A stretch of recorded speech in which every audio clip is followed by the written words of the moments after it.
Bueno, buenas tardes. Si nos preguntaran en un paciente que tiene hiperglicemia o que ha tenido problemas asociados a diabetes, ¿no? Mucha sed, toma mucha agua, ha perdido peso, pues decimos, pues tú necesitas una glucosa oral en ayuno, una glucosa sérica, ¿no? Si mi paciente tiene dolor abdominal, ya le di tratamiento, no mejora con el omeprazol, sigue con dolor abdominal, hay distensión abdominal, hay pirosis, pues yo diría, pues necesitas una endoscopía para que te revisen, ¿no? Hay padecimientos donde pues ya tenemos cuál es el algoritmo diagnóstico, pero en realidad sabemos bien a bien cuándo nuestro paciente necesita una broncoscopía. Ese es el objetivo de mi plática el día de hoy, que nosotros, como pediatras, ay Dios, ¿esto cómo es? Ahí está. Nosotros tengamos claro cuándo debemos de mandar a un paciente pensando en que ese paciente necesita un estudio invasivo, muy similar a una endoscopía, pero que se llama broncoscopía, y por llamarse broncoscopía posiblemente no dudemos un poco más, ¿no? En decir, ¿sabes qué? Si necesitas una broncoscopía. Entonces, el objetivo de la plática es difundir al pediatra, información le puse al pediatra, la importancia de la broncoscopía en enfermedades respiratorias y fomentar el uso de la broncoscopía de manera muy oportuna en el paciente pediátrico. Si pensamos en una endoscopía, pues es fácil, ¿no? Lo mandamos a un gastro, lo mandamos a veces a un cirujano, diciéndole los datos que tiene y que necesita una endoscopía, ¿no? En un procedimiento que ya sabemos, una endoscopía requiere de anestesia general, requiere de avisarle al paciente cuáles son los pros y los contras, es un estudio tecnológicamente muy avanzado, que es diagnóstico y terapéutico y que relativamente sencillo. Mandar endoscopía es una cosa de cualquier día, ¿no? Pero pensar en broncoscopía no necesariamente es lo mismo cuando es exactamente el mismo procedimiento broncoscópico, solo que uno entra a un hoyo y el otro al otro. Es la única diferencia, ¿no? Es un padecimiento igual de sencillo, igual con requerimiento de anestesia, igual diagnóstico y terapéutico y disponible con tecnología avanzada. Sin embargo, la cantidad de endoscopías versus la cantidad de broncoscopías dista muchísimo, ¿no? Y eso pienso yo que es por esta parte de la duda, va a entrar, se va a complicar, ¿qué tal si se muere? No, mejor vamos a esperar, ¿no? Entonces, en realidad, el estudio endoscópico es un estudio endoscópico y punto. ¿Para qué nos sirve una broncoscopía? Nos sirve para ver en un paciente que seguramente cualquiera de ustedes, pediatras que están en un servicio de urgencias, están en su consulta privada, están en su consulta pública, ven, porque gran parte de los padecimientos que ustedes ven son padecimientos respiratorios. Evidentemente, no todos los padecimientos respiratorios ameritan una broncoscopía, pero hay algunas cosas que, por ese hecho de ser selectas, ¿no? Posiblemente no estemos pensando en una broncoscopía como una opción terapéutica para este paciente. Y es el paciente que pues ya los vio a ustedes y luego vio a su vecino y luego fue al hospital y acaba en una broncoscopía. Es útil para que nos dé información dinámica de la vía aérea, para que podamos ver directamente cómo se está comportando la vía aérea desde la nariz hasta las regiones más distales en las cuales pudiéramos nosotros evaluar de manera dinámica, anatómica, citológica en algunos padecimientos. La diferencia, como decía Karina Bernardino, el asma, no necesariamente las pruebas de función pulmonar son para asma. Hay muchos padecimientos que se parecen al asma y las pruebas de función pulmonar nos dan una información, pero también la broncoscopía a través de la citología, de la microbiología, nos da otra información. Y no todo lo que silba es asma, ¿no? Y de opciones terapéuticas, pues de muchos sentidos, ya en pacientes mucho más seleccionados, pacientes más de hospital, pero que sigo viendo en la consulta que pues llegan conmigo a pensar en otras cosas, pero lo que requieren es una broncoscopía. Existen ya normativas internacionales, ¿no? Una de ellas es esta, ya de 2011, del doctor Javier Pérez Frías y su grupo en Málaga, que dieron esta normativa europea para broncoscopía pediátrica, que la pueden leer, súper fácil de leer, y que nos dice, bueno, entre otras cosas, cuáles son las indicaciones que tenemos más importantes en broncoscopía, ¿no? Pacientes que tienen ruidos extraños, el principal de los ruidos extraños es estridor persistente, estridor que cambia, estridor que puede generar problemas en la actividad normal del niño, ¿no? Pacientes que tienen sibilancias recurrentes a pesar de dar un gran manejo, un manejo adecuado, pensando en asma, por ejemplo, ¿no? Y que ese tratamiento no nos está dando un resultado y ya cambiamos y ya modificamos y el paciente está en crisis, pues posiblemente haya que pensar en algunas otras cosas, ya veremos. Adelante, ¿qué otras cosas podríamos ver? Pacientes que tienen hemoptisis, eso sí lo pensaríamos rápido, ¿no? Hemoptisis es igual a hazle una broncoscopía o hazle una endoscopía también. Cuerpos extraños, que también es una de las causales más rápidas de pensar en cuanto a la broncoscopía. Pero tenemos niños que, de entrada, habría que tomarles radiografía de tórax para poder pensar en algunas otras cosas. Pacientes que tienen imágenes persistentes en la vía aérea, atelectasias persistentes, por ejemplo, en los cuales pues ya dimos tratamiento, el paciente viene, que está con tos, lo escuchamos, de repente no lo escuchamos bien, tomamos radiografía y hay imágenes que están ahí, damos tratamiento, no mejoran, tomamos otra, está igual. Este necesita broncoscopía desde la segunda vez que vemos una radiografía normal, ¿no? Imágenes persistentes igual, que no son exactamente una atelectasia, pero que le pueden dar las lesiones endobronquiales, lesiones por tuberculosis, lesiones por bacterias, lesiones por papilomatosis, lesiones por muchísimas cosas en las cuales el paciente crónicamente va dando datos clínicos respiratorios que van progresando y que finalmente puedan hacer que tengan lesiones tanto endobronquiales como pulmonares que ameriten una broncoscopía. Y bueno, existe la ATS con el doctor Wood y todo el grupo pues, estadounidense, que son muchísimos centros estadounidenses de broncoscopía pediátrica, donde pues dan la parte técnica, ¿no? Los estándares técnicos sobre cómo hacer una broncoscopía. Entonces, como se darán cuenta, la broncoscopía pues, no es una situación empírica, implica preparación, ¿no? Implica saber la patología pulmonar y entonces uno entra ya pensando en qué es lo que piensa, qué es lo que pudiera encontrar. Existen pues la broncoscopía flexible, que actualmente es muy común, la broncoscopía rígida, que también es estándar de oro para muchísimas cosas todavía, y de diferentes tamaños para diferentes pacientes. Por ejemplo, la cama de paciente, ¿no? Muy fácil de hacer, le resuelve uno en la terapia intensiva, no se tiene que mover en un paciente inestable, por ejemplo, y bueno, puede observar ahí uno lesiones en tiempo real, que le da mucha luz al que lo está tratando y que finalmente pues, le ayuda al paciente. ¿Qué indicaciones tenemos? En las más importantes sería esta parte, ¿no? Lo que más vemos, estridor, ¿no? Paciente que tiene estridor y que de entrada dijimos, pues es una malasia, ¿no? Es una laringomalacia, se le va a quitar al año, ¿no? Ok, de entrada tendríamos que seguir el estridor. Y dos, ¿no? Si ese estridor no va como nosotros pensamos, pues ya no es malasia. Aunque la malasia, la laringomalacia es lo más frecuente, existe una infinidad de lesiones que parecen malasia, ¿no? Y que generan pues daño a largo plazo.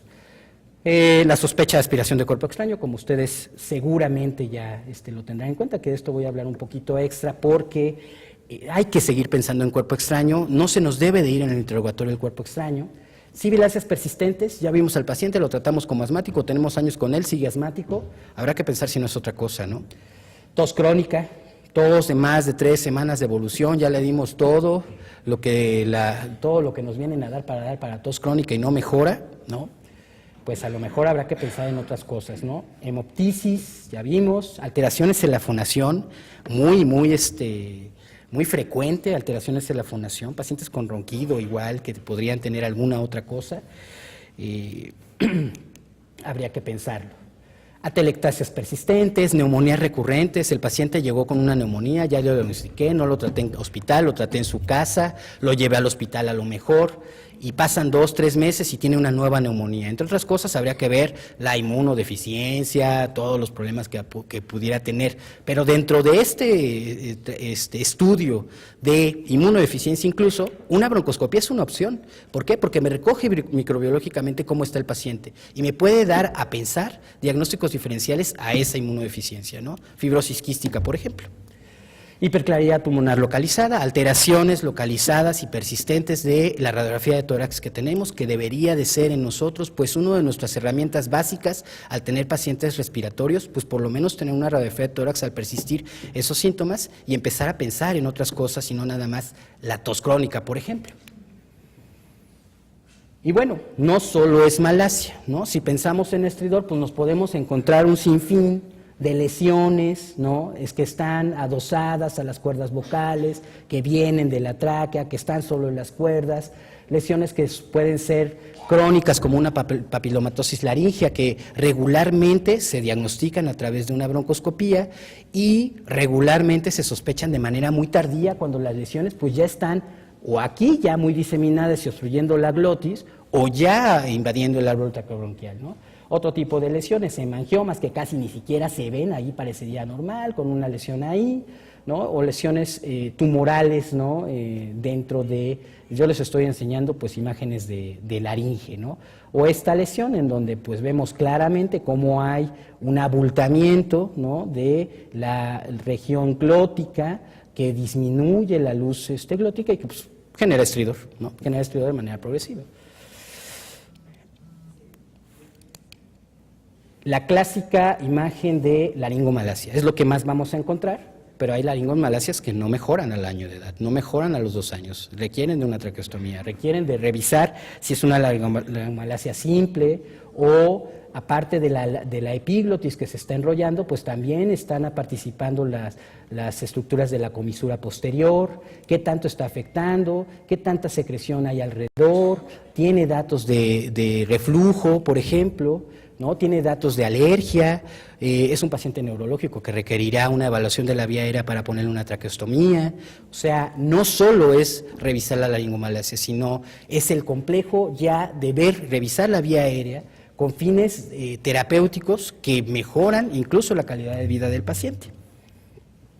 Hay técnicas diferentes, ¿no? Actualmente hay técnicas muy avanzadas para tratar diferente tipo de padecimientos, ¿no? Y en donde pues nosotros en la edad pediátrica pues todavía ocupamos muchísimo, y en la edad de adultos el lavado broncoalveolar, que nos permite ver las diferentes celularidades de un paciente que tiene sibilancias y podemos ver si su asma, por ejemplo, es neutrofílica, ¿no? O es eosinofílica, o tiene otro patrón, ¿no? Y podemos con esto decirle a ustedes si su tratamiento va a ser útil. El tratamiento esteroideo que le están dando inhalado les va a ser útil o necesitan otro tipo de ayuda, por ejemplo, ¿no? En una situación tan sencilla. O nos dicen ese paciente que estamos tratando como asmático y sacamos un lavado broncoalveolar y encontramos una cantidad de eosinófilos significativa, pues entonces empezamos a pensar en otro tipo de problemas, ¿no? Una neumonía eosinofílica, una enfermedad pulmonar intersticial, secundaria a esta eosinofilia, otro tipo de cosas que requieren otro tipo de tratamientos. Biopsia transbronquial a través de aguja fina, cepillado bronquial en pacientes que tienen infecciones, en pacientes que tienen cierto tipo de infecciones, o mandamos esto a tinciones para buscar lipófagos que cada vez en el mundo se ocupan menos para pensar en aspiración de vía aérea, ¿no? Ya se ocupan otro tipo de cosas como la evaluación endoscópica de la eglusión, que también la broncoscopía sirve para eso, ¿no? Para buscar otras enfermedades mucho más raras como la proteinosis o los hemosiderófagos, ¿no? Que, dicho sea de paso, habría que pensarlo un poco más porque cada vez hay más enfermedades inmunológicas que pueden debutar con lesiones pulmonares que pueden parecer una neumonía y en realidad son lesiones que nos están diciendo que hay una hemorragia ahí, ¿no? Y la niña finalmente tuvo lupus o tuvo una enfermedad inmunológica, ¿no? Enfermedades oncológicas, la neumonía eosinofílica, neumonitis por hipersensibilidad, muy común en zonas donde hay contacto con aves, por ejemplo, o con otro tipo de animales donde la hipersensibilidad se da. En el asma, aparte de lo que les dije, bueno, pues actualmente todavía no en niños, todavía en el mundo no en niños, ya hay en adolescentes en algunas partes del mundo donde ese tipo de asma, donde ya le di tratamiento de manera crónica, ya avancé hacia darle tratamiento esteroideo oral de manera muy frecuente o ya de manera continua. Ya vi si era candidato o no a darle omalizumab, por ejemplo, anti-IgE, porque el paciente tiene una IgE candidato para darle el tratamiento, que incluso ya se da entre los pacientes no IgE, porque se ha visto que la respuesta es muy buena. Sin embargo, hay pacientes de difícil control, principalmente adultos, que ya desarrollaron durante muchos años asma, y entonces la hipertrofia del músculo liso bronquial es tal que ya el tratamiento es inútil, ¿no?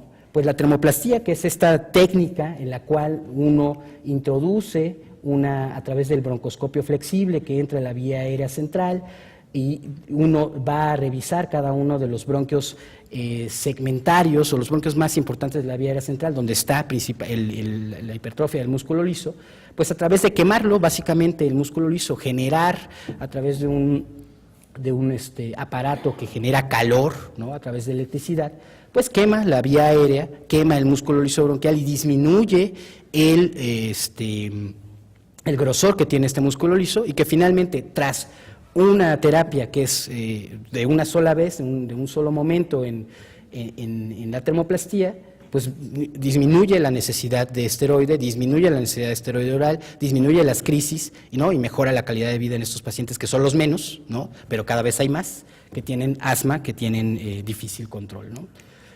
Y bueno, las guías actuales, las guías GINA, las guías mexicanas, las guías europeas, las guías españolas, por ejemplo, ya tienen la termoplastía como una parte de los tratamientos, obviamente de última opción, ¿no? En el escalón 6, hablando de la guía española, pues a la termoplastía, entre las otras cosas, ¿no? Entre las dosis altas, entre todo lo que tenemos que darle, los glucocorticoides orales, pues piensa también en hacerle una broncoscopía, y a través de la broncoscopía pues sale una termoplastía, ¿no? O sea, el asunto terapéutico en la broncoscopía está en boga en muchísimas enfermedades, incluso en esta tan común como es el asma, ¿no? Si nos vamos al cuerpo extraño, que es una cosa que en México es muy común, que todavía no hay centros en el país, en todos los estados, donde pudieran extraer un cuerpo extraño, y que a veces el paciente se queda con ese cuerpo extraño y le produce lesiones al pulmón, que pueden irse a lesiones crónicas, pues es importante siempre sospechar en su conducta privada, en su consulta privada, pues si no inhaló un cuerpo extraño. Entonces, pues hay cuerpos extraños que claramente a través de una radiografía pues se ven. Hay una gran mayoría, los cuerpos extraños que no son radiosensibles, donde pues lo que vamos a ver son imágenes que pudieran hacernos pensar que pues ahí hay algo, ¿no? Pero que si lo vemos, si le damos tratamiento y no pensamos en un cuerpo extraño, pues ese algo que ahorita es una telectasia, pues después va a ser una bronquiectasia, y el asunto se va a hacer irreversible y va a tener neumonía recurrente, y al final se va a hacer una broncoscopía donde se va a extraer el cuerpo extraño, y posiblemente esa parte del pulmón sea tan inútil que habrá que quitarla a través de una lobectomía, ¿no? Entonces, el pensar en cuerpo extraño es una situación importante. ¿Y por qué es importante? Porque uno, hay que creerle al familiar. Si el familiar o el papá, la mamá dice, yo vi que traía esto y se lo echó, hay que creerle. Y entonces, de los datos más importantes que nos dan, que son realmente muy variables en las series que se dan en muchos casos, la tos paroxística es una de las más importantes, solo que la tos paroxística se da solo en el momento del atragantamiento, solo en el momento de la inhalación. Después de esto hay un momento en el cual el paciente tiene un silencio, no pasó nada. Después empieza a tener eventos respiratorios que pueden pasar 3 días, 7 días, 8 días, un mes, ¿no? Entonces la tos paroxística al momento de la inhalación es importante. Si lo asociamos a que los papás nos dijeron que traía un objeto que pudo haber inhalado, pues con mucho más razón, y el 64% podrían dar estridor. Sí lo dan si el paciente tiene el cuerpo extraño el suficiente tiempo en la laringe o en la tráquea. Después de eso se va hacia la vía aérea más lejana, y entonces ahí no nos va a dar estridor. También va a tener un silencio, ¿no? Si se dan cuenta el resto, fiebre, si pensamos en dificultad respiratoria, en cianosis, hemoptisis, pues difícilmente vamos a tener un paciente así, ¿no? Menos del 50%. Estertores y sibilancias sí, tal vez inicial, posiblemente después, y después hace una neumonía, ¿no? Entonces, el pensar e indagar sobre, oiga, ¿no habrá inhalado un cuerpo extraño? Siempre tendrá que estar en nuestra consulta, ¿Por qué? Porque a veces vemos pacientes que los vemos por neumonía y acaban en neumonía recurrente, ¿no? Existe la broncoscopía rígida que actualmente está presente en los centros broncoscópicos. ¿Por qué? Porque la broncoscopía rígida nos permite controlar la vía aérea mejor, nos permite tener una visión mejor de la vía central, con muchísima más posibilidades de ver que con un broncoscopio flexible al momento de hacer una terapéutica. Por ejemplo, este es el tratamiento estándar para la extracción de un cuerpo extraño.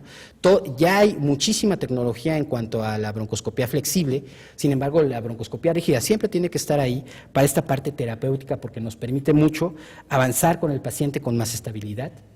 Y bueno, existen equipos flexibles ya de muchísimos tamaños, de muchísimas casas productoras, hasta chinos hay, en el cual pues hay diferentes canales, números, diferentes diámetros para la parte pediátrica, que sería 3.5 milímetros y 5.7 milímetros. Si se dan cuenta, pues estamos trabajando con equipos de milímetros, ¿no?, para tratar de llegar a las partes más distales de la vía aérea. Y tenemos pues una serie de armamento que va desde el 1 al 1.2 hasta 1.8 milímetros para poder extraer cuerpos extraños, tomar biopsias, atender hemorragias, ¿no?, extracción de fosas ahí con una canastilla, por ejemplo. Y finalmente, el avance actual de la broncoscopía es hacia el cáncer, y quiero decirles que el cáncer en niños es una situación que está con muchísimo avance, así que la investigación en cáncer en niños con broncoscopía está muy, es muy común en países donde hay mucha tecnología, ¿no? En la parte de México, pues es muy difícil todavía, ¿no?